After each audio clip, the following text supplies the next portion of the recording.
Peace is a state of mind that comes naturally to all humans. No one wants conflict, besides some bizarre and disturbed individuals, and the desire to ensure the safety of yourself and your tribe is an idea, nay, a meme, that has sprung up in most all cultures, living and dead. Therefore, it is not just a meme, rather it is a right for us all to enjoy. Except for the Argentina national football team! About a year ago, I made a video on the memes of war, those used to slander, belittle, and fight in propaganda pieces, and it's very easy to fall into the trap of a blind rage and hatred.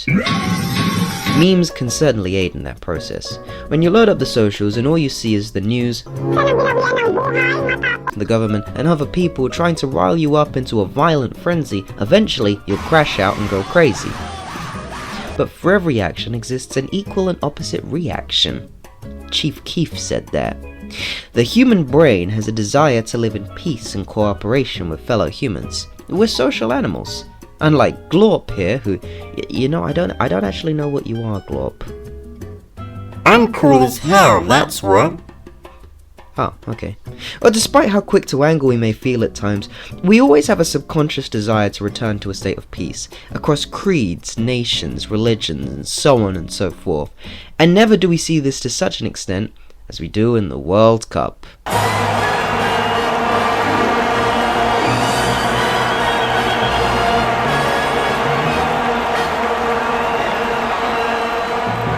I really enjoyed it this year. I had a good time with it. So today, unlike my usual fare, which involves going on at length about how we're all going to be wiped out in a freak accident or global catastrophe, I decided we're going to be analysing the memes of peace. Yippee! The memes that the world can rally behind, the memes that make you want to hug your neighbour and adopt a kitten and pick up random pieces of refuse off the ground like a good, upstanding citizen. You never say this usually, you two-faced crook. Yeah, what can I say? I'm in a good mood. I like my sports ball, alright?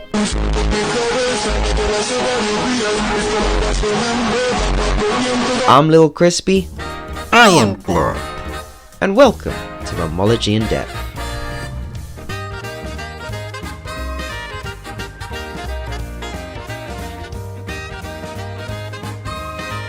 Following a war, peace is not easily regained. This treaty ain't worth the sand it's printed on. There will always be a lingering resentment, a pride and stubbornness in the defeated that is hard, if not impossible, to quash. Especially if the conflicts go on for ages with no clear winner. Take England and France, a long-running, culturally embedded meme. We hate them and they hate us. We've been fighting wars against each other for what might as well be 1,000 years. It is over 1,000 years. I have a Wikipedia page to prove it. Thank you, Glorp. The Norman Conquest, the first 100 Years' Wars, the second 100 Years' Wars, Napoleon, colonial malarkey, America. I mean, we only stopped fighting each other during the World Wars in Crimea because we just so happened to have a common enemy. Today, the Anglo-French rivalry is deeply rooted culturally, and while it's more of an unserious, joking affair, I can't imagine it's going anywhere. The whole joke of the English hating the French isn't going to stop anytime soon. The meme of the rivalry is too prevalent, even if we don't usually mean it. And in this year's World Cup third place match, I think we saw that fact. After the game, there was a real sense of camaraderie and sportsmanship. All the players had a deep respect for each other. I mean, in this video here, you can see a lot of them are all just like joining arms together in prayer. The actual hatred and animosity is more of a joking thing, but it's not going anywhere as a concept. So what happens when previously warring groups make up? Interesting things, that's what. And memes are a key part in that. Take Japan following 1945. Both sides had been locked in a fierce conflict for half a decade. The sentiment between Japan and the US was pretty rough. As I went over in a previous video, both sides were making some crazy propaganda about each other, even before the war. So when the fighting finally stopped, you'd imagine the Japanese would be none too pleased with their American overlords. And for a while, no they weren't. And that's where the memes came in. The Japanese had been bombed relentlessly. All they wanted was to, not be bombed relentlessly. So when the US said, hey, we're going to control you guys for a wee bit, you dig? The general response was, aight, bet. And the states took that and ran with it. They injected American culture into every aspect of the Japanese system. Education, democracy, economy, industry, whatever. Even sports and culture would be influenced by the Yanks. Considering the economic growth and prosperity Japan saw during the post-war period, the perception of the US would eventually soften to the point where the Japanese people would call the country an ally. Conversely, as Japan looked to be overtaking the US in developments in industry in the 1980s and cultural relevance from the 1990s onwards, see anime, video games, food, music, etc., what were once two warring nations now have very deeply intertwined governments and cultural exchange. The memes of peace were propagated between the two, and it brought the peoples together. It's fascinating, really. Today, the Americans are watching anime and eating sushi, and the Japanese are playing baseball. It was memes that created the animosity, and it was the memes that created the armistice.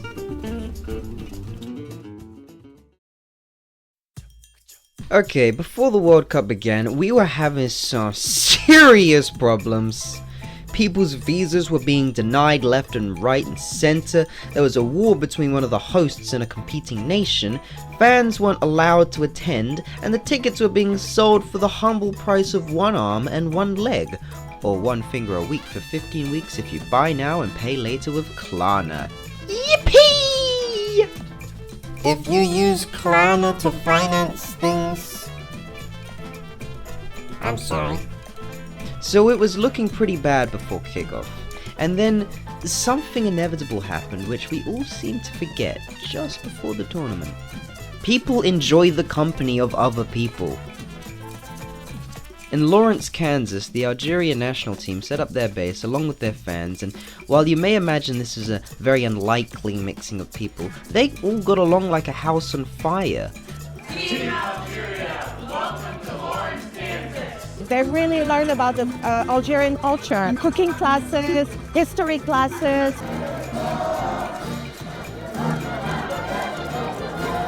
A local artist even carved a giant Algerian flag into a Lawrence hillside. The fans became a temporary fixture of the community of Lawrence. The national team invited locals over to a training session, and when they left, a large sign was put up thanking them and wishing them well. And this was a common sight amongst the camps for the teams.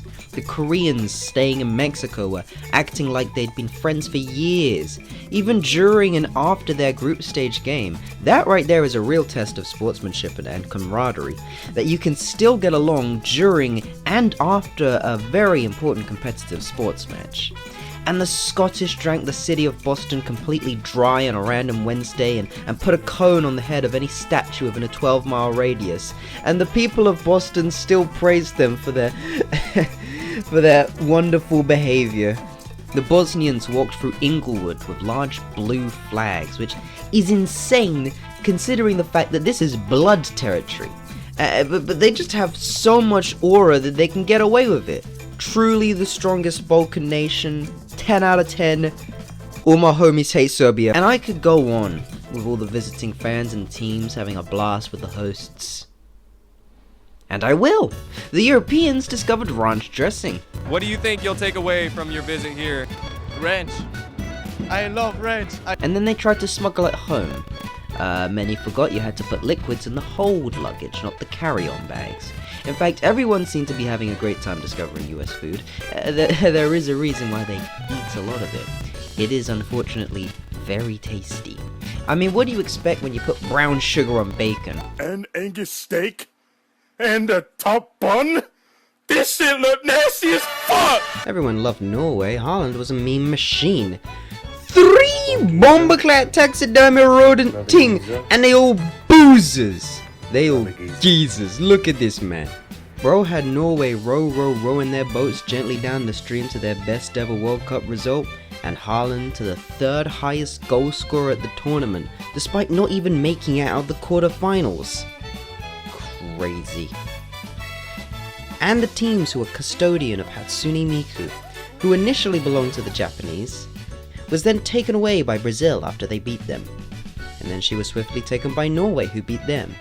Then England, who beat them, and then Argentina, who beat them, and then Spain, who beat them, which is where she shall remain until the next tournament. Funny thing, Miku's Vocaloid components were actually developed in part by a Spanish music tech group from Barcelona, bringing the whole saga full circle. Fancy that. However, I should mention, a lot of this cultural exchange, while it is wholesome, it must be appreciated with an appropriate level of scrutiny, unless you fall victim to what is known as sports washing. Now, sports washing is a very disturbing phenomenon in which regimes will hide their nefarious deeds and improve their global reputation through sports events, like in the World Cup or the Olympics or the Winter Olympics. China used Beijing in 2008 to soften the existing animosity from the Cold War period, which had somehow managed to last decades after it had ended. Qatar tried to diversify their industry from the petroleum sector with the 2022 World Cup and invest more into their global perception and the tourism and the blah blah blah. However, as you may know, the Qatar World Cup was built a lot in part by basically people in indentured servitude, immigrants who had been just basically yoinked and worked to death to build the massive stadiums. And you probably saw that a lot in the news, and Qatar didn't really face any kind of pushback for that. And a lot of their, country, especially around the area, is still built off of the back of this exploitative labor, and the World Cup helped to essentially roll over and just whitewash the whole procedure. And Qatar has not faced any relevant or important backlash for that. And this one here is very dangerous. Russia used the 2014 Winter Olympics to gain an improved international opinion. Fair enough. But with that goodwill that they generated from hosting the Winter Olympics, they immediately ran in to invade Crimea a few months after the tournament finished. And then like clockwork, they hosted the 2018 World Cup, for some reason were not banned after their invasion of Crimea, and then they swiftly began another invasion. Jammy bastards. Enjoy the cultural exchanges between peoples. That's what these tournaments offer us. A wholesome reprieve from the awful state of the world for a month of sports ball. Do not, however, offer that same lenience to the governments who organize these things. If you give them an inch, they'll take a mile, and 1,000, and then your house, and then your dog, and then your PlayStation. As I previously stated, jammy bastards. Well, memes can bring us together and they can break us apart. But what happens when they do both? Well, the best way to convince people to get along, historically, has been to give them a joint enemy, unfortunately. When something is threatening both of you, the long-term grudge seems to quickly be forgotten. Forget everything you know.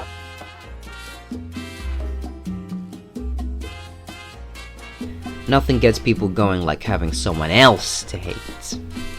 Going back to World War II, which is not exactly something I'm itching to do, but I seem to do it in most videos, the difference of opinion of the British and American media on the USSR during and after World War II was stark. Of course, before the war there was the expectation that we'd end up at war with them anyway. They had briefly allied themselves with Germany to take over Poland. But once they, and I stress this was very unwilling on their part, joined our side of the conflict, the tune changed immediately. As we descended upon Berlin, it would be commonplace to see posters of Russian, British and American troops side by side, or photos of Churchill, Roosevelt and Stalin all smiling and cheery. If you believed the media of the time, you'd think we were cousins. The memes that were propagated said that we were friends, that we were allies, that these were people we should be admiring and supporting. Then the conflict ended, and we dropped the guns and we looked at each other and we said, wait a second, we hate you guys! And the Cold War began pretty much immediately after. Once you'd see a flattering video of old hairbrush moustache in a penny theatre. 5 years later, you see a picture of the evil cephalopod of communism taking over the world. Looks like they beat you to it, eh, Glorp? Yeah? Well, I've got a pair of bathing apes. Man, I got me some bathing apes. I got me some bathing. I got me some bathing. Simply put, if we've got a joint enemy, it's easier to get along. Remove that and, then it's back to business as usual. Anywho, back to football. In a matter less so related to armed conflict, for most countries besides us, a lot of people hate Argentina.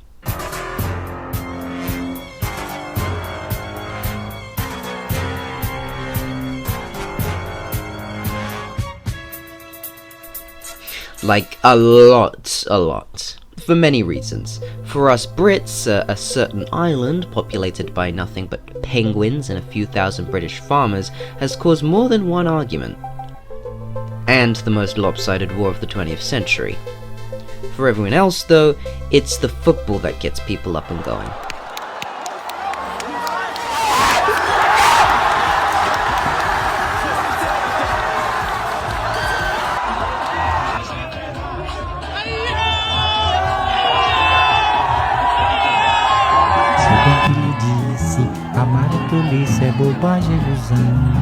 Now, I've got to speak plainly here.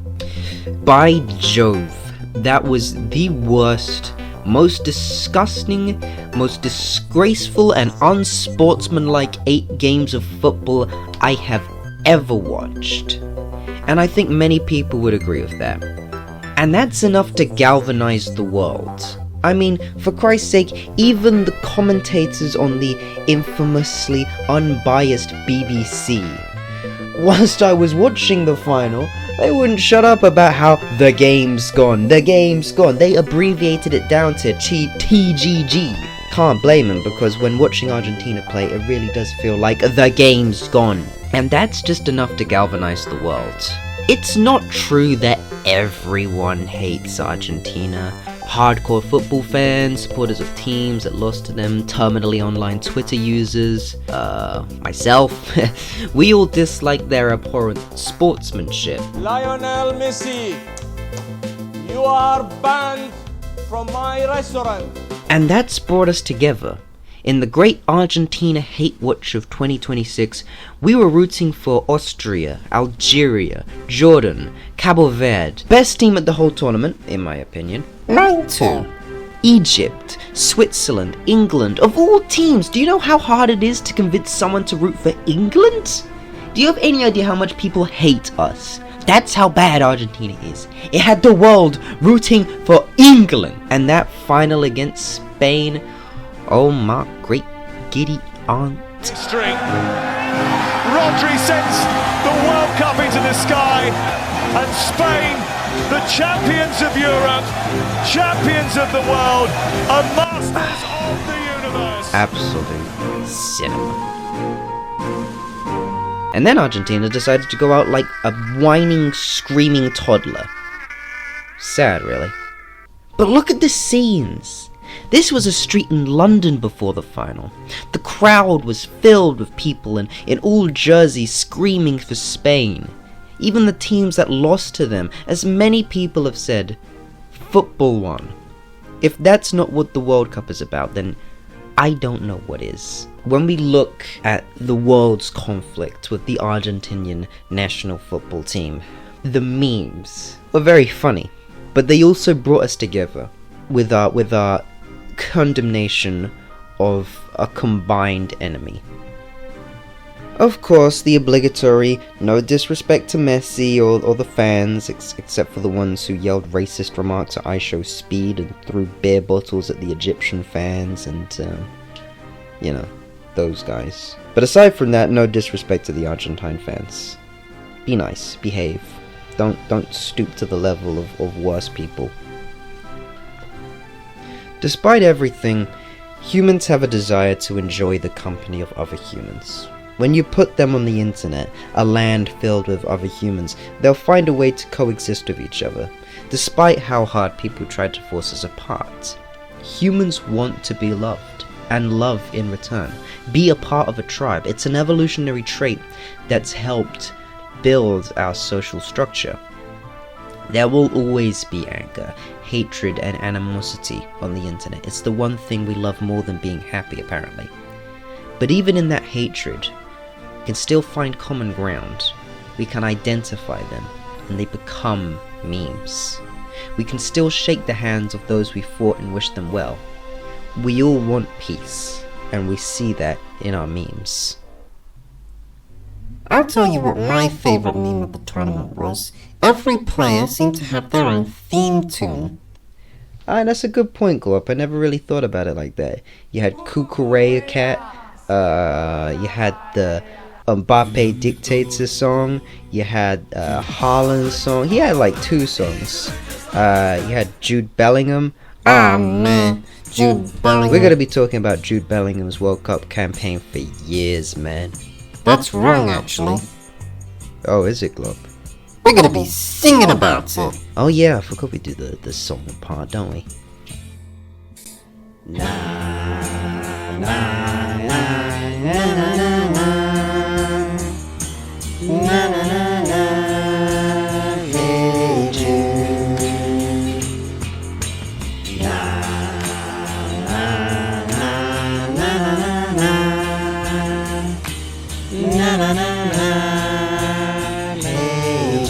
That's the Bellingham.